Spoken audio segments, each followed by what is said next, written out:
6. Salvor Hardin não viajou para o planeta Anacreon, planeta do qual o reino tirou seu nome, imediatamente. Foi apenas no dia anterior à coroação que ele chegou após ter feito visitas relâmpago a 8 dos maiores sistemas estelares do reino, parando tempo suficiente apenas para conferenciar com os representantes locais da fundação. A viagem o deixou com a percepção opressiva da vastidão do reino. Ele era uma lasquinha, uma mosca insignificante comparada com as vastidões inconcebíveis no Império Galáctico do qual haviam formado uma parte tão distinta.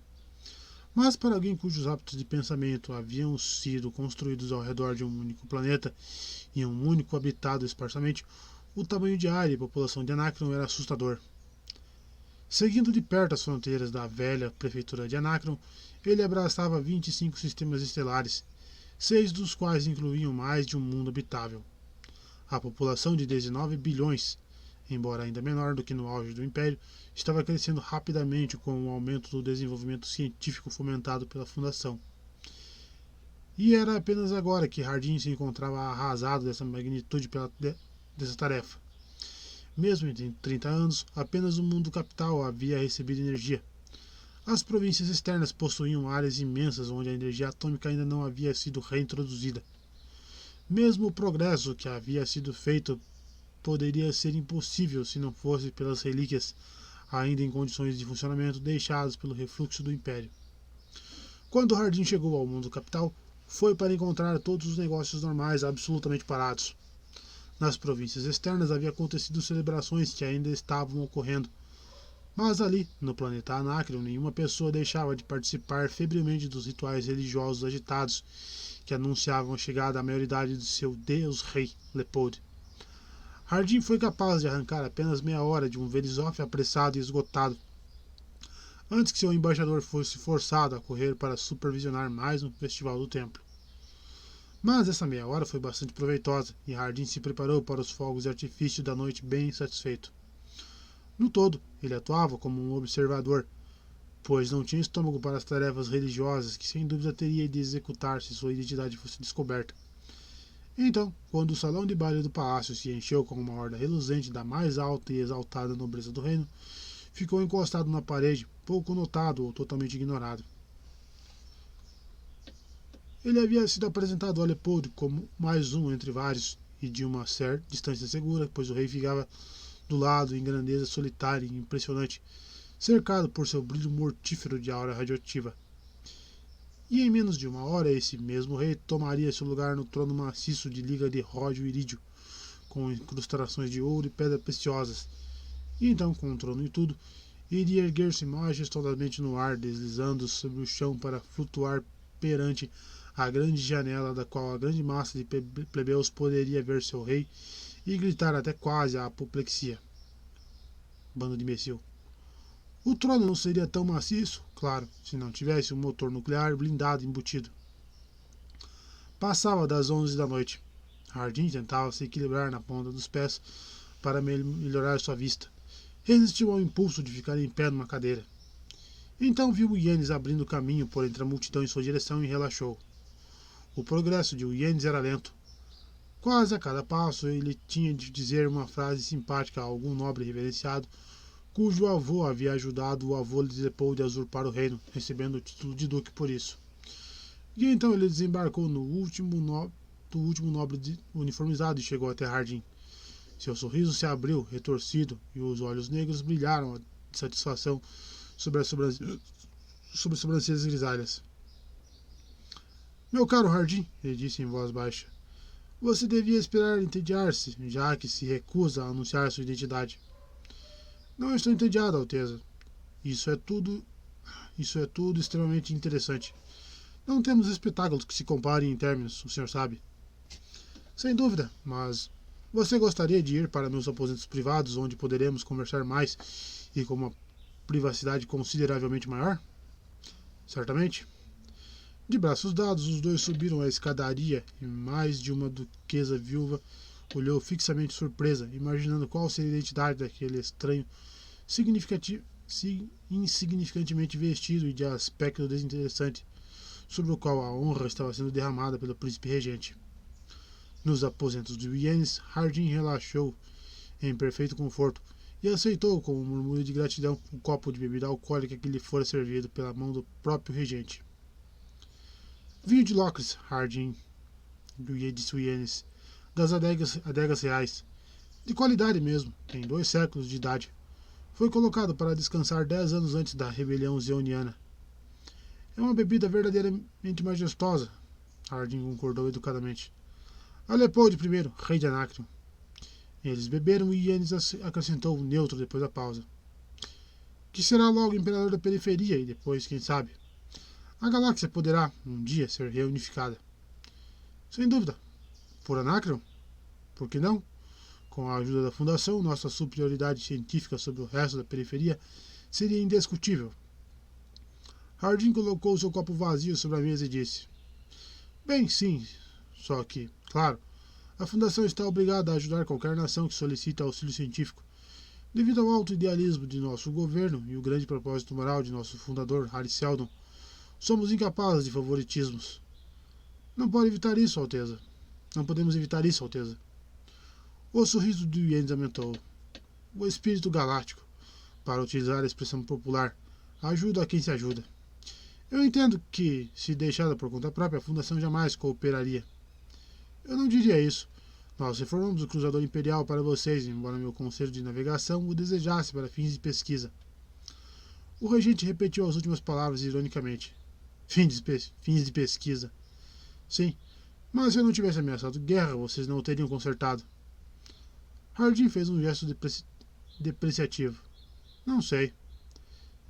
Eu sei, e essa ameaça sempre existiu. Já ainda está de pé? Agora é um pouco tarde para falar de ameaças. O Yannis havia olhado rapidamente para o relógio em sua mesa. Escute aqui, Hardin. Você já esteve em Anacreon uma vez antes. Na época você era jovem. Ambos éramos jovens. Mas mesmo naquela época já tínhamos maneiras diferentes de olhar para as coisas. Você é o que chamam de homem de paz, não é? Suponho que sim. Pelo menos considera a violência um meio não econômico de se atingir um objetivo. Existem sempre os melhores substitutos, embora eles possam ser um pouco menos diretos. Sim, já ouvi seu famoso slogan: a violência é o último refúgio do incompetente. E, no entanto, o regente coçou uma orelha gentilmente numa abstração afetada. Eu não me chamaria exatamente de incompetente. Hardin assentiu educadamente e não disse nada. E apesar disso, continuou Yannis, sempre acreditei em ação direta. Acreditei em cavar um caminho direto para meu objetivo e seguir por aí. Já realizei muito assim e ainda espero plenamente realizar mais. Eu sei, interrompeu Hardin. Acredito que o senhor esteja cavando um caminho, como descreve, para si e seus filhos, que leva direto para o trono, considerando a morte infeliz do pai do rei, de seu irmão mais velho, e o próprio estado precário da saúde do rei. Ele está num estado precário de saúde, não está? O Yannis franziu a testa com um comentário e sua voz ficou mais dura. Você poderia achar interessante, Hardin, evitar certos assuntos. Pode-se considerar um privilegiado como prefeito de Terminus e querer fazer comentários imprudentes. Mas se os fizer, por favor, deixe a ideia de lado. Não me assusto com palavras. Minha filosofia de vida é de que as dificuldades desaparecem quando enfrentadas com ousadia, e jamais deis as costas a uma. Não duvido. A que dificuldade particular o senhor está se recusando dar as costas no presente momento? A dificuldade, Hardin, de persuadir a Fundação a cooperar. Sabe, sua política de paz o levou a cometer diversos erros muito sérios, simplesmente porque você subestimou a ousadia de seu adversário. Nem todo mundo tem medo de ação direta como você. Por exemplo, Hardin sugeriu. Por exemplo, você veio a Anacreon sozinho e me acompanhou até meus aposentos sozinhos. Hardin olhou ao redor. E o que há de errado nisso? Nada, disse o regente. Só que do lado de fora deste quarto há 5 policiais bem armados e prontos para disparar. Acho que você não pode sair, Hardin. O prefeito ergueu as sobrancelhas. Não tenho nenhum desejo imediato de sair. Então, o senhor tem tanto medo de mim assim? Não tenho nenhum medo de você, mas isto pode servir para impressioná-lo com minha determinação. Vamos chamar isso de atitude? Chame do que lhe agradar, Hardin disse com indiferença. Não vou me incomodar com um incidente, seja como for que decida chamá-lo. Tenho certeza de que essa postura mudará com o tempo. Mas você cometeu outro erro, Hardin, um erro mais sério. Parece que o planeta Terminus está quase inteiramente sem defesas. Naturalmente, o que temos a temer? Não ameaçamos o interesse de ninguém e servimos a todos igualmente. E enquanto permanecem indefesos, o Yannis continuou, vocês gentilmente nos ajudam a nos armar, auxiliando-nos particularmente no desenvolvimento de uma marinha própria, uma grande marinha. Na verdade, uma marinha que desde a doação do cruzador imperial é bastante irresistível. Vossa Alteza, o senhor está perdendo seu tempo. Hardin fez como se fosse levantar-se de sua poltrona. Se sua intenção é declarar guerra e está me informando do fato, permita que eu me comunique com o meu governo imediatamente. Sente-se, Hardin. Não estou declarando guerra e você não vai se comunicar com seu governo de jeito nenhum.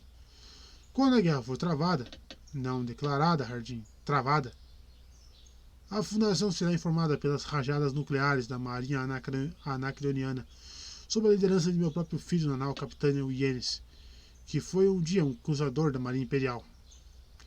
Hardin franziu a testa. Quando isso tudo irá acontecer? Se você está mesmo interessado em saber, as naves da frota partiram de Anacreon há exatamente 50 minutos, às 11, e o primeiro tiro será disparado assim que eles avistarem Terminus, o que deverá ser ao meio-dia de amanhã. Você pode se considerar prisioneiro de guerra.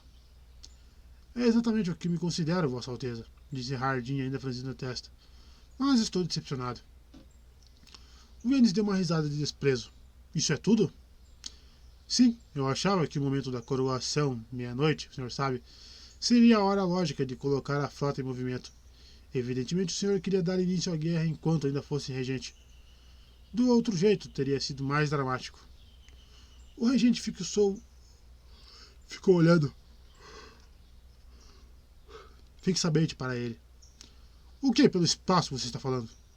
Não entende? Hardin perguntou suavemente. Eu havia preparado meu contra-ataque para meia-noite. O Yannis se levantou de sua poltrona. Você não vai blefar comigo. Não existe contra-ataque. Se está contando com o apoio dos outros reinos, esqueça. As manias deles combinadas não são páreo para nós.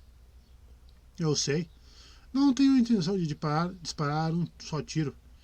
É simplesmente que, há uma semana, começou a se espalhar a notícia de que, à meia-noite de hoje, o planeta Anacreon entra em interdição.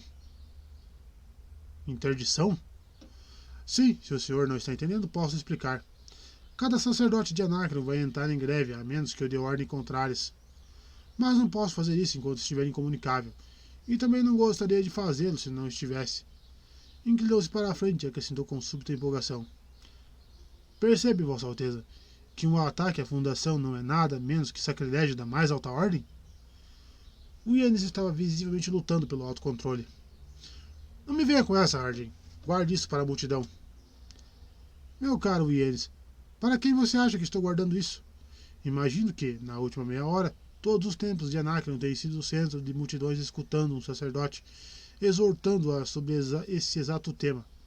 Não há um homem ou uma mulher em Anacreon que não saiba que seu governo lançou um ataque maldoso e sem provocação contra o centro de sua religião.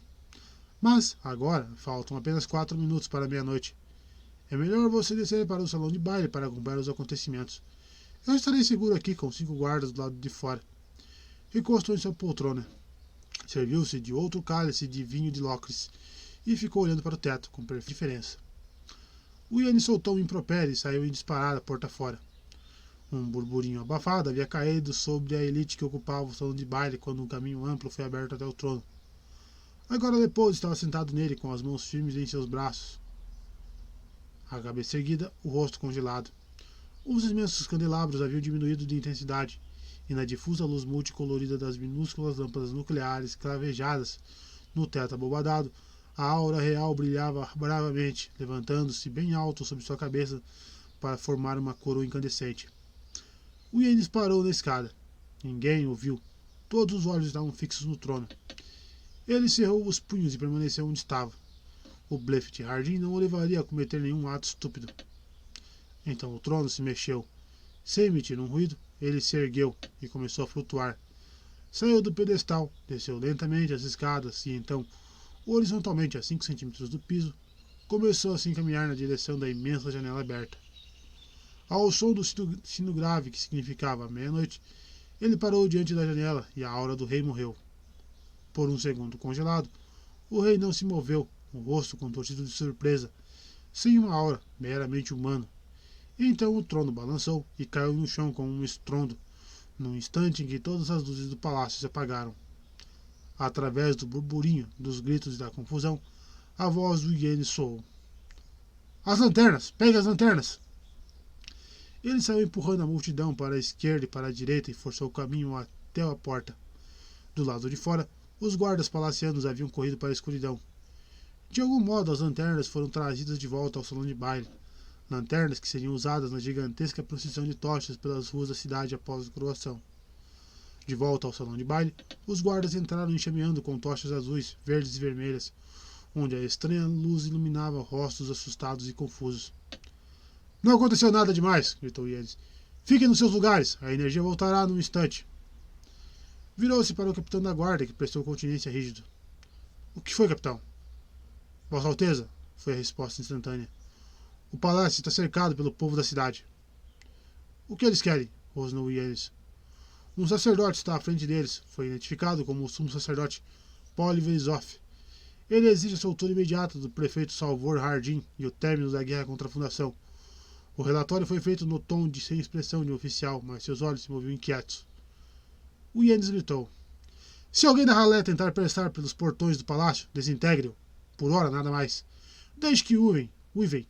Amanhã haverá um ajuste de contas. As tochas haviam sido distribuídas e o salão de baile estava novamente iluminado.